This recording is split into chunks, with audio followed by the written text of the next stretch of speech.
E aí ele chega na boate e ele simplesmente meio que joga ela na pista de dança que é cheia de quadradinho. E aí no filme, tudo bem. Ela meio que ri, tem uma coisa ali, a coisa flui. Mas na vida real, essa pessoa podia seriamente ter uma crise de ansiedade, né? Uma coisa muito forte. Olá, eu sou Mira. E eu sou Raquel. Nós somos psicólogas clínicas. E hoje nós vamos falar de mais um filme brasileiro, o último da nossa série de filmes brasileiros. E a gente escolheu ele por conta do nome. A gente achou que ia ser interessante trazer um filme que fale sobre toque, que é o nome do filme.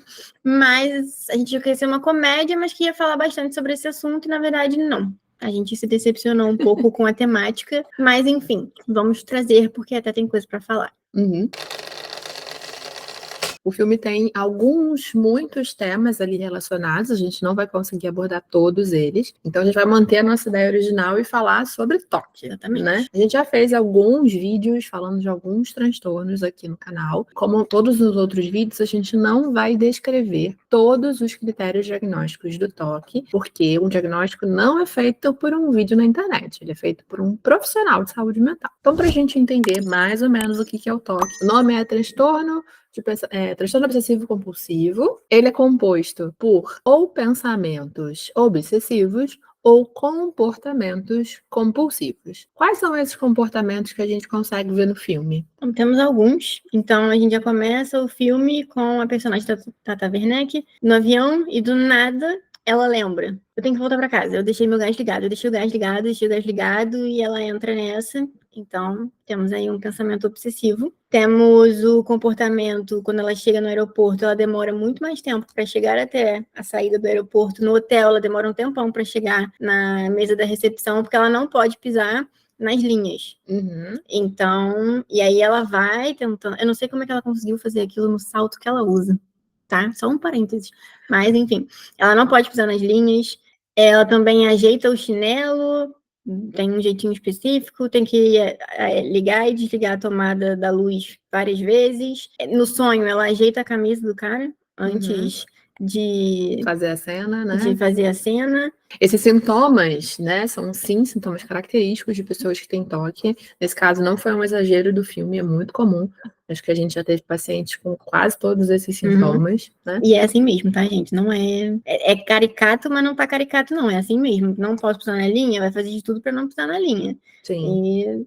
E causa um sofrimento real, né? A gente tem uma coisa meio banal de todo mundo diz que tem toque. Ah, se eu gosto de uma coisa mais organizadinha, eu tenho toque. E não é assim, tá, gente? Toque, como qualquer outro transtorno, causa sofrimento. E aí eu acho que essa é uma sacada muito boa do filme, que de fato a gente percebe que a personagem tem muito sofrimento quando ela passa por aquelas situações. Tem uma questão específica do filme, né, que aí é importante para o filme, mas é interessante que a gente pontue aqui, que é sobre o gás, né? Várias vezes ela fica achando que o gás está ligado, que ela deixou o gás ligado, e uma das vezes, de fato, ela deixou. E lá no final do filme, ela tem que voltar, é onde, então, acontece ali a treta central do filme, né? Isso é muito comum, e assim, o que acontece? Quando a gente acha que uma coisa vai acontecer, a gente vai errar 99% das vezes, mas vez ou outra a gente vai acertar.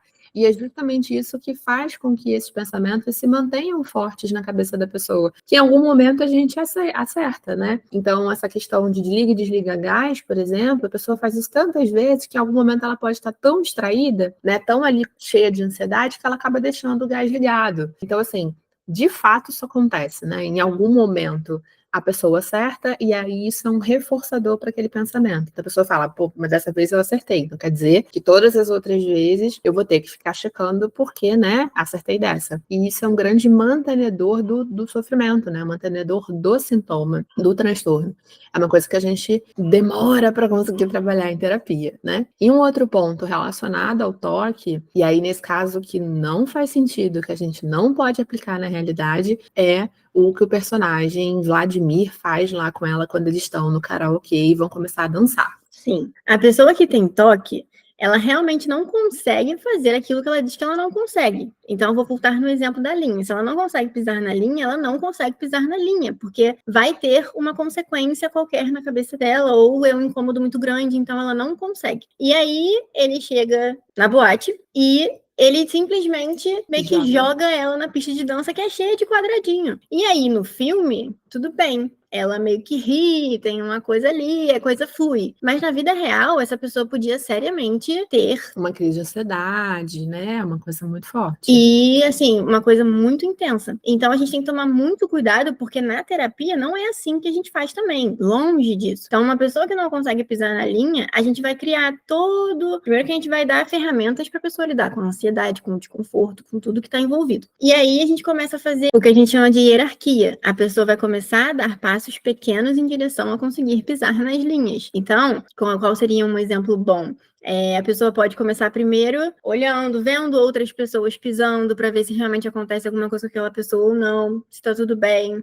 A gente começa a montar... Encostando a mão, por exemplo, né? Que para algumas pessoas vai fazer toda a diferença pisar e encostar a mão. Exatamente. Então, é uma coisa muito difícil até da gente falar daqui da hierarquia, porque depende muito da pessoa e quais são esses pensamentos que estão relacionados ao comportamento, né? Exato. Até porque a hierarquia é feita em conjunto com o paciente, não é a gente que faz e, agora você vai lá e faz isso aqui, tá? Não, é em conjunto. Então, assim, jamais, em hipótese alguma, qualquer coisa relacionada, qualquer situação relacionada a toque, ansiedade, causa ansiedade, a gente joga a pessoa para ela fazer aquilo logo de cara. A gente precisa fazer algo gradual. Porque é fazendo gradual que a gente consegue que a pessoa mantenha o progresso e, obviamente, melhore. Porque quando você faz desse jeito, tudo bruscamente, a tendência é que o efeito seja o contrário, que a pessoa depois piore, né? Ou mantenha aquele comportamento ou piore. Exatamente. E outro ponto do filme, né, que chamou nossa atenção, é sobre a depressão, né, sobre a tristeza dela muito grande. E como ela é invalidada. Porque no vídeo anterior daqui do canal, a gente falou sobre a falta de acolhimento da tristeza. Mas hoje a gente está falando da invalidação do sofrimento. Então ela liga para a mãe dela em determinado ponto do filme falando: eu tô muito mal, tô triste, acho que tô deprimida de novo. E aí a mãe fala para ela: de novo? Mas você tem 2 pernas, você tá numa novela, você é tá magra. E aí, ou seja, ela tinha que estar feliz, porque em tese a vida dela é perfeita, para quem tá vendo de fora. Mas não é assim que ela tá se sentindo. Então, além de não ter acolhimento, ela tem uma invalidação. Não, você não tem motivo para estar triste. E por parte da empresária também, né? Que é a pessoa que convive muito com ela. Em algum momento ela questiona sobre isso com a empresária, né? Se ela se sente bem, se ela se sente feliz. E a empresária diz que não tem tempo para pensar sobre essas bobeiras. Mas, em compensação, é uma pessoa que está ali com dificuldade de dormir, é uma pessoa que bebe muito, é uma pessoa que fuma pra caramba. Então, assim, esses hábitos também vão denotar na personagem situações, né, sinais de que também há um sofrimento ali e até uma evitação de entrar em contato com esse sofrimento. Exatamente. E além dessa invalidação, né, que já aumenta ainda mais a tristeza que ela está sentindo, tem coisas no contexto, na vida dela que estão acontecendo que, de fato, explicam por que ela pode estar triste. Então, ela tem um namorado que aparentemente é viciado em sexo e ele não presta atenção em nada do que ela fala, ele não quer saber de nada, ele só quer vê-la para isso, ele só quer falar no telefone para isso. Então, na verdade, não é um relacionamento em que ela está satisfeita, em que ela tem um companheiro, em que ela pode compartilhar as coisas da vida. Ela tá buscando fazer uma novela, né, um filme, não me lembro agora, mas ela tem aquela coisa meio do tipo, tá, mas eu vou fazer esse e eu vou querer outro depois, eles vão me chamar para outro depois, quando que acaba? Quando que eu fico satisfeita? Né? Ela tá numa carreira em que ela é cobrada sempre de aparecer, então até o ponto de ela querer escrever um livro e a empresária pagar alguém para escrever um livro que ela sequer leu, né, que foi publicado sem ela ter noção de que aquilo estava sendo escrito. Então, mais uma vez, ela foi invalidada. Enfim, tem essa relação bem problemática com os fãs, né? Que o filme também retrata. A gente viu há pouco tempo notícias na mídia de que isso é real, de que isso pode acontecer mesmo. Então, são vários fatores que, de fato, contribuem para que ela não esteja se sentindo bem, apesar dela ter uma profissão que ela gosta, né? Sim. Isso é uma coisa que as pessoas têm muita dificuldade de entender. Mas fulano tá deprimido, mas fulano trabalha no que gosta. Você que escolheu fazer isso. Exato, mas, gente, trabalhar no que gosta não é o suficiente, não é assim que a gente pauta a nossa vida, né? A gente precisa sempre olhar o contexto, que é o que a gente sempre fala aqui.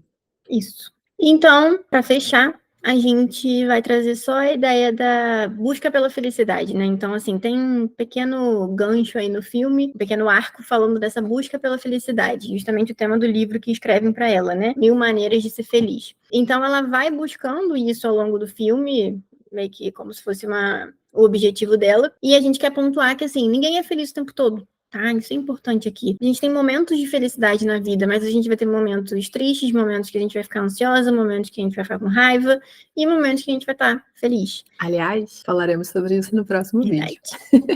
Spoiler. Então, essa busca pela felicidade que a gente tem mesmo, né? Essa coisa do, não, eu tenho que estar feliz, eu tenho que ser feliz. A gente aprende, né, que tem que ser assim. Exatamente, mas a gente pode estar feliz em alguns momentos e em outros momentos não estar muito bem, não estar se sentindo muito bem, e tá tudo bem. Sim. E é importante que a gente, então, lembre-se disso, né?